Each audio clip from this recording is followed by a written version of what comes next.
ഇന്നലെ yesterday 7 PM ഒരു phone call. ഞാൻ വാഴ 2 പ്രൊഡ്യൂസറാണ്, ബിപിൻ ദാസ് ആണ്. വാഴ 3 നായികയാക്കാൻ കവിതയെ നോക്കി വെച്ചിരിക്കുകയാണ്. അപ്പൊ കവിതയ്ക്ക് സെമിത്തേരിയിലോട്ട്, നിയറസ്റ്റ് സെമിത്തേരിയിലോട്ടൊന്ന് വരാൻ പറ്റുമോ, ഒരു ഫോട്ടോഷൂട്ട് ഉണ്ടെന്ന്. ഞാൻ പറഞ്ഞു ഓ യെസ്, ബൈ കൊണ്ട് പറ്റത്തില്ല എന്ന് കൊടുത്തിട്ട് ഞാൻ ഓ യെസ് ഒക്കെ പറഞ്ഞിട്ട് ഞാൻ അവിടെ ചെന്നിട്ട് എന്റെ ദൈവമേ, ഒരൊറ്റ മനുഷ്യനെ അവിടെ നിന്ന് കാണാനില്ല. കവിതയ്ക്ക് പിന്നെ പേടിയൊന്നും ഇല്ലാത്തതുകൊണ്ട് കവിത അവിടെ പിടിച്ച് നീന്നു. കുറെ നേരം കഴിഞ്ഞിട്ടും ആരും വന്നില്ല. കുറെ കഴിഞ്ഞപ്പം കല്ലറയുടെ പുറകെ നിന്ന്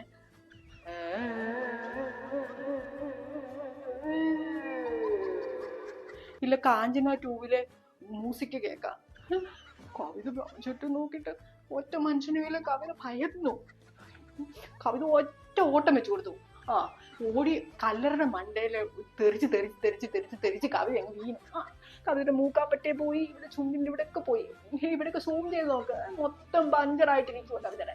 ആ പേട്ടിയർക്ക് കൊണ്ടുവന്ന് കല്ലറയുടെ പുറയിൽ അല്ലെങ്കിൽ കാസറ്റ് വെച്ച് കവിത പേടിപ്പിക്കുക. ആ പേട്ടിയർക്കിന് ബിപിൻ ദാസ് എന്ന് പറഞ്ഞ് ഫേക്ക് കോള് നടത്തിയത് തന്നെ. ഫേക്ക് കോള് അറിയാമോ?